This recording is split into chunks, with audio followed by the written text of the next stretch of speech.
মধ্যপ্রাচ্যের চলমান উত্তেজনাপূর্ণ পরিস্থিতির মধ্যে ইরানের সাধারণ মানুষের সহায়তায় এগিয়ে এসেছে বাংলাদেশ।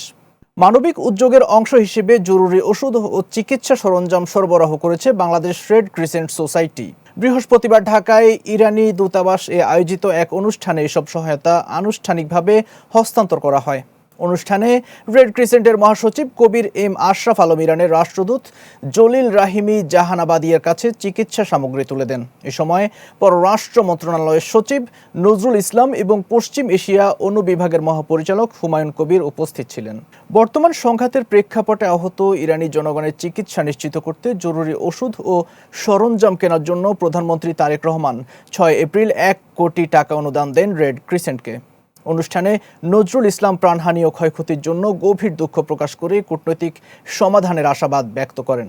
অন্যদিকে ইরানের রাষ্ট্রদূত এই সহায়তার জন্য কৃতজ্ঞতা জানিয়ে দুই দেশের বন্ধুত্বপূর্ণ সম্পর্কের কথা তুলে ধরেন এবং কঠিন সময়ে বাংলাদেশের জনগণের সমর্থনের প্রশংসা করেন।